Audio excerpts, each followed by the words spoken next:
These five wise bridesmaids. 여기에 5명의 슬기로운 처녀가 나옵니다. It wasn't just an accident that they happened to have oil in their lamps. 자기의 등불에는 기름이 꽉 차 있었다가 그냥 어떻게 하다가 잘 주었네가 아니죠. No, those are their lamps. 자기 등이었습니다. It's their responsibility to have them filled. 그러니까 자기가 그 등에 기름을 채우는 것의 주체였어요. And so you and I too are to be proactive. 우리도 마찬가지입니다. 스스로 적극적이어야 합니다.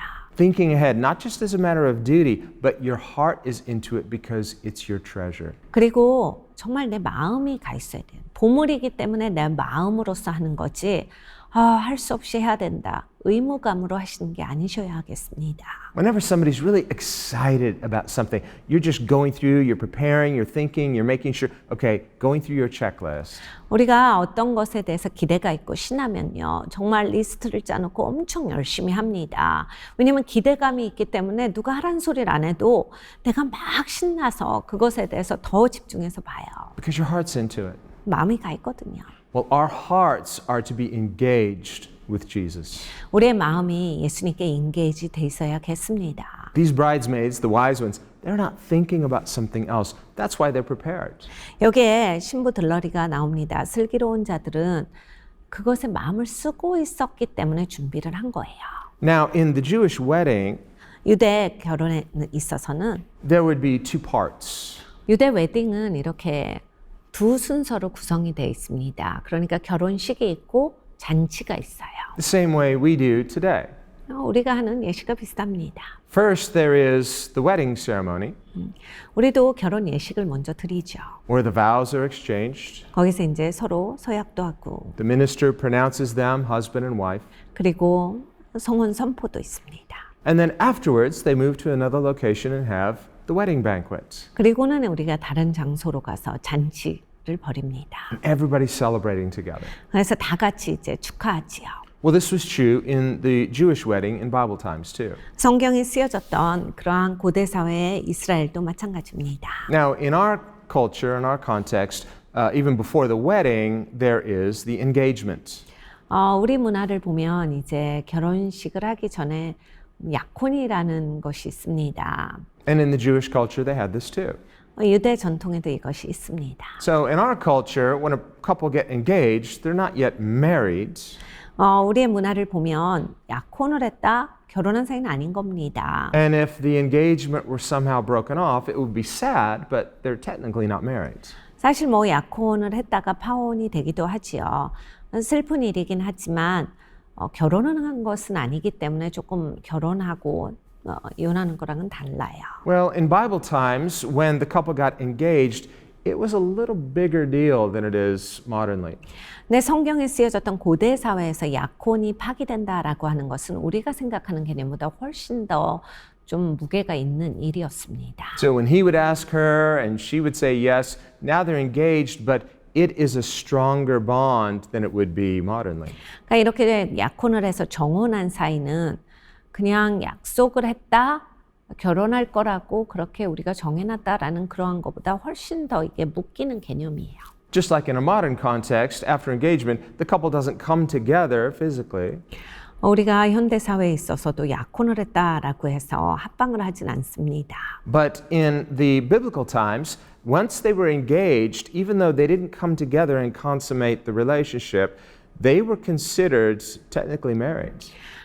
이 성경에 쓰여졌던 고대 사회의 전통을 보면 이제 그들도 약혼을 했다라고 해서 정혼한 사이가 합방을 하진 않습니다. 그렇지만 합방을 하지 않았어도 이제 그 남편과 아내라고 생각하는 개념이 훨씬 더 지금보다 강합니다. So she is now betrothed to her beloved as his bride. 그러니까 이제 신부는 그 신랑한테만 메인자로서 신실하겠다라고 그렇게 속한 자가 되는 거예요. So in Bible times, engagement had this sense of covenant. 성경에 쓰여졌던 시대에는 이 약혼한다라고 하는 것은 그 언약에 들어갔다란 이야기입니다. Which was not consummated until after the wedding. 당연히 결혼 예식 후에 합방은 진행이 되지만 But if the engagement were somehow broken off, it was treated like a divorce. 약혼이 깨졌다라고 했을 때 이거는 마치 이제 이혼한 거랑 같은 개념입니다. We can think of the example of Mary and Joseph, 마리아와 요셉의 이야기를 기억합니다. where after the angel Gabriel announced to Mary that she would give birth to Jesus, 가브리엘 천사가 와서 마리아에게 말합니다. 네가 이제 아들을 낳을 것이다. 이름을 예수라 하라. and she said, "Let it be to your maidservant as the Lord has said." 주님께서 말씀하신 대로 그대로 주의 종에게 이루어질 것입니다. 라고 마리아가 고백을 하지요. Now, she and Joseph were already engaged, 근데 그때 당시에 이제 마리아와 요셉은 정혼한 사이예요. but they hadn't had the wedding ceremony yet. 근데 아직은 결혼 예식을 한 사이는 아닙니다. So they hadn't come together physically, there had been no physical relationship. 그러니까 아직 물리적으로는 연합된 상태가 아닌 겁니다. 그래서 그런 일이 있기 전이죠. But after they're engaged, Mary is found pregnant with a child. 근데 같이 합방을 안 했는데 마리아가 임신을 합니다. And that child is Jesus. 예수님을 잉태한 거죠. And because they haven't come together, Joseph knows this is not my child. 그들이 육체적으로 연합된 사이가 아니기 때문에 요셉은 너무나도 잘 알고 있어요. 내 아이가 아니다. So from his perspective, this does not look good. 요셉이 보기에는 이건 아니지라는 생각이 든 거예요. And the angel Gabriel hasn't appeared to him yet. 가브리엘 천사가 이 요셉한테 나타나기 전이었습니다. Just imagine how difficult this would be for Mary to explain this to her groom, to Joseph. 본인의 정혼한 사이였던 신랑 되는 요셉한테 마리아가 이걸 설명해야 된다. 진짜 어려웠을 것 같습니다. And so we can imagine how devastated and conflicted Joseph must have been. 요셉은 정말로 복잡했을 거예요. 생각도 복잡하고 마음도 힘들고 너무나 어려운 입장이었을 겁니다. But the scriptures tell us that Joseph was a very just man. 근데 성경이 이렇게 설명합니다. 요셉은 의로운 사람이었다. So even though he mistakenly suspects her of unfaithfulness, 사실 요셉은 이제 마리아가 신실하지 못했을 것이다 라고 하는 것을 의심을 하지만 he loves her. 정말 마리아를 사랑했어요. And he doesn't want to expose her to public shame. 그래서 마리아가 이렇게 공개적으로 수치를 당하는 것을 원치 않나 합니다. And so the scriptures tell us that he decides to quietly divorce her. 성경이 말씀하시기를 그래서 요셉이 아주 조용하게 파혼하기를 원했다. And it's not until after that that the angel Gabriel appears to him in a dream. 그러고 있는데 이제 가브리엘 천사가 꿈에 요셉에게 나타납니다. Explains the situation 상황을 다 설명을 해줍니다. that Mary's child is conceived by the Holy Spirit. 마리아의 아기는 성령으로 말미암아서 잉태된 아기다. And amazingly, he believes the report of the angel, and so he takes Mary to be his wife. 거기에서 놀랍게도 요셉은 꿈에서 나타난 그 가브리엘 천사의 말을 믿고 그리고 마리아를 아내로 받아들입니다. So it's a really beautiful story. 진짜 아름다운 이야기예요. But we see something about Joseph's character. 그러니까 요셉의 성품을 나타냅니다. But more importantly, we see from that context that this was treated as a divorce even though they've not come together yet. They're just engaged, but in Bible times, it's much more. 근데 거기에서 이제 설명하는 것을 들어보면 약혼한 사이였는데 그냥 파혼이 아니다라는 얘기죠. 이혼과 같은 아주 굉장히 무게 있는 그러한 행동으로서 나아갈 뻔한 거예요. 그래서 우리가 생각하는 그러한 지금도 물론 굉장히 아픈 일이지만 그렇게 그냥 이제 그것을 파겠다라는 단순한 정도가 아닌 겁니다. Well, this has an application to us as well. 우리에게도 마찬가지다요. Because the Bible says that Christians are collectively the bride of Christ. 성경에 말씀합니다. 우리 기독교인들은 그리스도의 신부다예요. 우리의 연합체로서 그리스도의 신부인 겁니다. And Christ is our bridegroom. 그리스도께서 우리의 신랑 되시지요. And we are betrothed to Christ. 우리는 그리스도께 속한 자입니다. So we're engaged in the sense of the biblical concept of engagement, where it's not just something light that can be easily broken off. It's a covenant that's binding. 우리는 성경적으로 그리스도와 약혼한 사이입니다. 그러니까 가벼운 게 아니에요. 그냥 약속 정도가 아니라 이것은 언약으로 묶여 있는 관계입니다. That's what the new covenant is in Jesus. It's a covenant that's binding. 새 언약이 바로 이것입니다. 우리는 묶여 있는 이 언약에 속해 있습니다. So in that sense, we are betrothed to Christ, but The relationship hasn't been consummated yet. 그러니까 우리가 그리스도께 속한 자인데 아직 관계는 그렇게 아직 온전하게 연합되지 않은 상태예요. And using this metaphor of consummation, the Bible says, when we see Jesus, we will be like him. 그러니까 사실 이러한 합방의 개념은 성경이 말씀하시는 바 우리가 그리스도를 배울 때 그리스도와 같이 되리라 라고 하는 그것을 설명하는 것입니다. And that, of course, will be at Christ's return 당연히 그리스도가 재림하실 때 그 일이 온전히 이루어집니다. on the day of resurrection. 부활의 날에 그 일이 일어납니다. And so the consummation is the transformation of us physically and spiritually through resurrection. 그러니까 부활을 통해서 우리가 영적으로 물리적으로 완전히 예수님과 연합하게 되는데 그 일이 이제 예수님 재림하실 때 있다라는 말씀입니다. Now we've talked about this principle of the kingdom of God where first God deals with the spiritual, secondly he deals with the physical. 하나님 나라에 있어서의 원리는 예수님께서 언제나 영적인 거 먼저 하시고 그 다음에 물리적인 것을 오게 하신다였어요. Most human beings do it the opposite. We like to prioritize outward things, physical things first, and then if we have time, we'll make room for spiritual things. 우리 사람은 정말 하나님과 반대됩니다. 그래서 우리는 사실 물리적인 건 먼저 손봐요. 그리고 그거 다 채워지고 그 다음에 여유가 있다라고 하면 영적인 걸 둘러볼까 말까 합니다. But this is not how Jesus lives. 예수님은 그렇게 사시지 않아요. And it's not what he teaches either. 예수님이 가르치시는 것도 그런 것이 아닙니다. He said, a servant is never greater than his master. 예수님께서 종이 주인보다 낫지 못하다 하셨습니다. He said, no, it's enough that the servant become like his master. 종이 주인과 같이 되는 것이 마땅하다라는 말씀을 주셨습니다. Meaning that when we see Jesus and the way he lives, inwardly and outwardly, 우리가 예수님을 배울 때 we're not to put him on a pedestal and excuse ourselves. 우리가 이제 예수님을 막 높은 데다가 두고 그냥 도저히 따라가지 못할 뿐 이렇게 보는 것이 아니라 And say, well, he's sinless, I'm sinful. 나는 죄인인데 예수님은 죄가 없으시니까 So of course he can do it. I can't really. 당연히 하실 수 있지 나는 못해. Or we say, well, I admire Jesus, but there's no ongoing spiritual transformation in me. 아니면 그냥 예수님은 존중하지만 전혀 삶에 있어서 영적인 변화가 없다면 No, faith in Jesus is not just a matter of admiring him. 이건 문제입니다. 우리가 예수님을 신뢰한다, 믿는다라는 말은 그냥 예수님을 높이 생각한다 이것이 아닙니다. Faith in Christ is recognizing him for who he is. 예수님을 신뢰한다라는 얘기는 예수님이 누구신지 깨달아 알고 And in recognizing him, believe in him from the heart. 마음으로부터 예수님을 믿기 때문에 And because we believe in him, we follow him. 예수님을 따른다예요. And so through following him, there's an ongoing spiritual transformation. 예수님을 따르기 때문에 우리에게서는 계속 변화가 있게 됩니다. Where the Bible says, if anyone is in Christ, he's a new creation. 누구든지 그리스도 안에 있으면 새로운 피조물이라 하셨습니다. Old is passing away.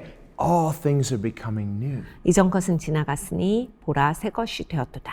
Now, that will be perfected on the day of resurrection when we see Jesus face to face. 이제 부활의 날 예수님께서 재림하시는 그날이 되면 이게 완벽해지는 순간이에요. 완전히 온전해지는 시간입니다. But don't wait until that day to decide, I think I'm going to put God first now. 네, 그날이 돼서 이제부터는 하나님 우선 두고 살아야 되겠다 하는 것이 아니라 It'll be too late then. 그러면 너무 늦죠. And we'll see in the next parable that we'll look at, probably next week, with the parable of the talents. 우리가 이제 다음 시간에 배울 것은 달란트의 비유입니다. Remember the one man who got the one talent. 한 달란트 받은 종이 있었어요. He didn't do anything. 아무것도 안 해요. He buried his talent. 그냥 달란트 묻어놓고 삽니다. There was no increase. 그러니까 삶에 증가가 없어요. It didn't produce anything. 열매가 없습니다. And so he was the same before and after. 그러니까 그 전이나 그 후나 전혀 변함없는 사람이에요. He was entrusted with much, 많이 맡겨주셨는데 but it didn't produce anything. 열매가 없는 인생입니다. That's a picture of the person who is unconverted.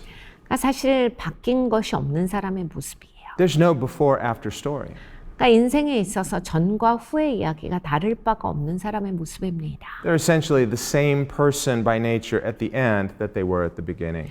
그러니까 처음부터 끝에 죽는 그 순간에 이르기까지 이야기에 있어서 변화가 없이 그냥 끝난 사람의 모습입니다. Now, Paul says in 2 Corinthians 4 바울이 고린도후서 4장에 이렇게 말합니다. that believers carry this treasure, the treasure of Jesus and his kingdom, 믿는 자들은 질그릇 가운데 이 소중한 것을 지닌 자다.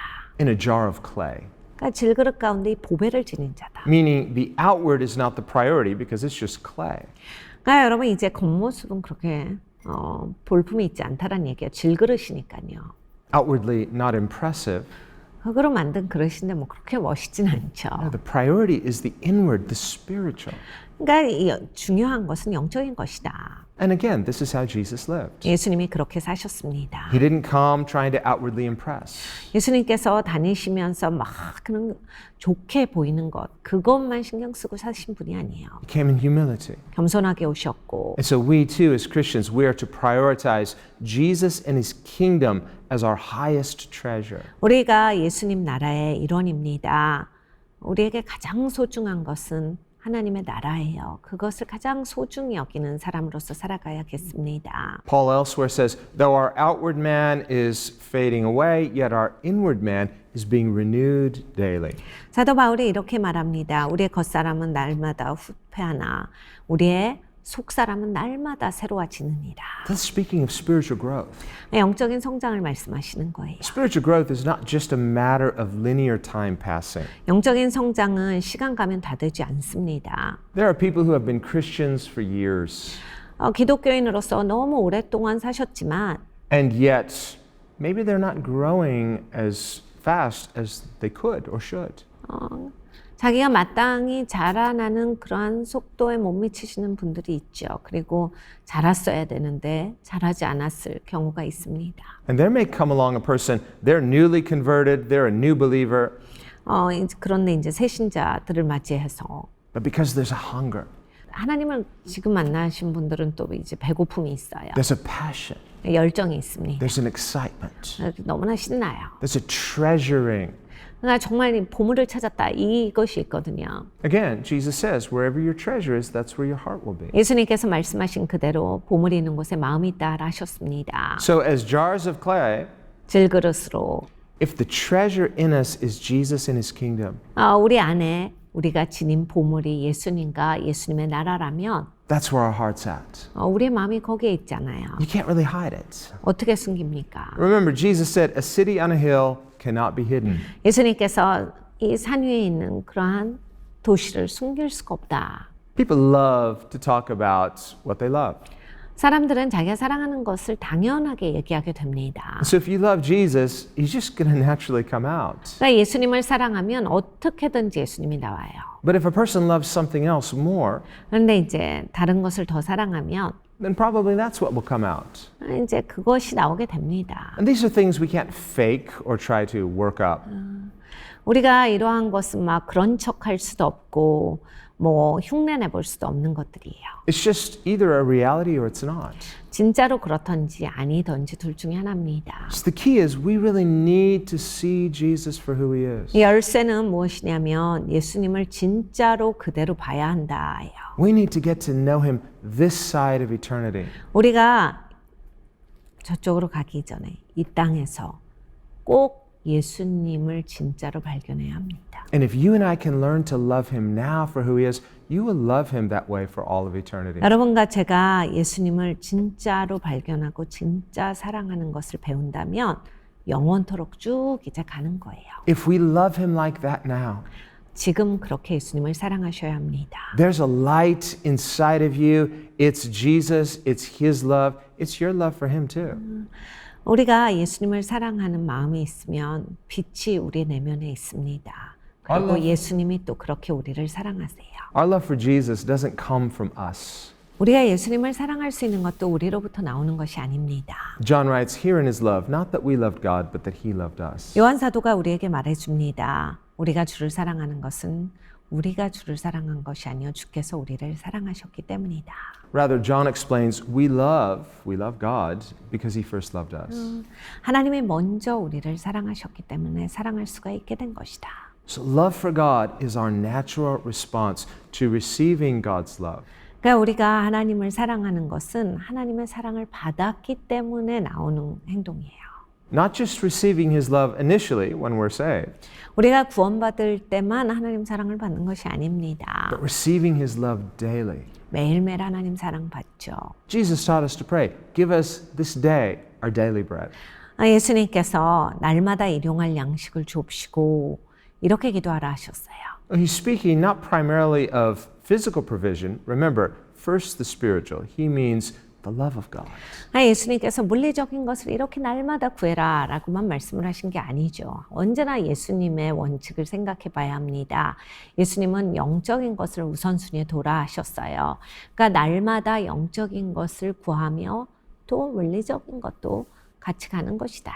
After the feeding of the 5,000 in John chapter 6, 요한복음 6장을 보면 예수님께서 5천 명 이상을 먹이셨습니다. this opens up a whole teaching for Jesus to explain, I'm the bread of life. 그래서 예수님은 그 음식을 주시고 나서 내가 생명의 떡이다 하셨어요. I'm the manna that comes from heaven. 내가 하늘로부터 오는 만나다. If anyone eats this bread, he'll live forever. 누구든지 이 떡을 먹는 자는 영원히 살리라. So Jesus is our daily bread. 예수님이 우리의 날마다의 양식이십니다. It means we need to daily receive the love of Jesus that satisfies and nourishes us. 우리가 예수님을 날마다 받아야 합니다. 그래서 만족이 예수님으로 말미암아서 있어야 되고 우리가 거기에서 충만함을 누려야 돼요. We cannot live the Christian life in our own power. 기독교인으로 산다, 내 힘으로 사는 것이 안 됩니다. If we're just trying to do things for God, 그러니까 하나님을 위해서 애쓴다, 내 힘으로 되지 않아요. we will eventually come to the end of ourselves. 이제 안 되는구나를 발견하는 것 뿐입니다. And it's in that we learn apart from Christ, we can do nothing. 진짜 그리스도를 떠나서는 난 진짜 할 수 있는 게 없어. 이것을 발견할 뿐입니다. Every day we need to feed on the bread of life.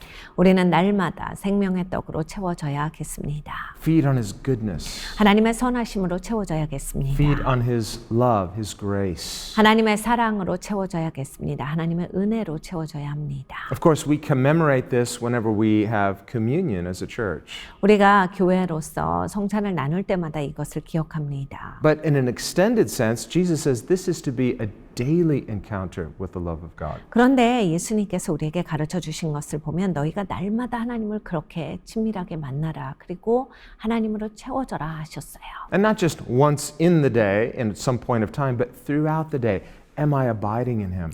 우리가 하루 종일 주 안에서 거하라예요. 그냥 하루에 어떤 시간은 하나님 안에 반드시 거하고 있어야지가 아닙니다. Am I abiding in his love? 하나님의 사랑 안에 꾸준히 거해야 합니다. Am I allowing myself to be loved and embraced and forgiven and cleansed and approved of by a good and faithful God? 우리가 하나님께 사랑받아야 합니다. 하나님이 안아주시는 품 안에 이렇게 들어가 있어야 돼요. 그리고 하나님께 속한 자로서 살아가야 합니다. 하나님이 보호해 주시는 자로서 덮개 아래서 살아가야겠습니다. This is what produces faithfulness in the heart and life of a believer.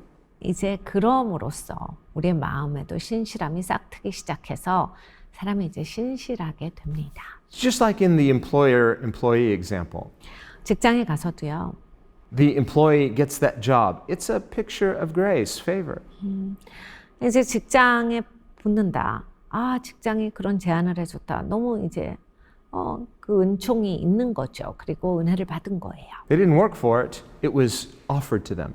그러니까 그냥 직장에서 그런 제안을 해준 거죠. 뭘 했기 때문에 그걸 받은 게 아니에요. And so they should receive that with gratitude. 감사하게 받아야 합니다. That gratitude in turn should produce faithfulness. 감사하는 마음이 있으면 이렇게 신실하게 일하게 됩니다. Well, this is also true with the bridesmaids. 이 들러리도 마찬가지예요. These bridesmaids have not earned or, somehow worked for the right to become a bridesmaid. 들러리가 되는데 뭔가 내가 일을 해서 그 자리를 차지한 게 아닙니다. They didn't come with a bunch of money and say, hey, listen, I really want to be in this wedding. I'll give you this money if you'll let me be your bridesmaid. 그냥 돈을 준다라고 해서 신부가 그러면 들러리 이 정도 돈이면 되겠습니다. 하세요. 이렇게 하는 게 아니죠. Oh, that'd be offensive. 그러면 그건 굉장히 모독하는 겁니다. No, the bride goes to her friends and says, would you be my bridesmaid? 친구들한테 보통 부탁을 합니다. 내 결혼식에서 들러리 해줄 수 있어? She says, wow, I'd be honored. 그럼 영광이다. So there's love, there's gratitude. 사랑이 있고 감사가 있습니다. It's not something they've done to earn. It's just it's a picture of grace. 그러니까 이건 무엇을 해서 받아낸 게 아니라 은혜예요. So grace is offered. How do we respond? 그러니까 이런 은혜가 주어졌을 때 어떻게 반응할 것인가?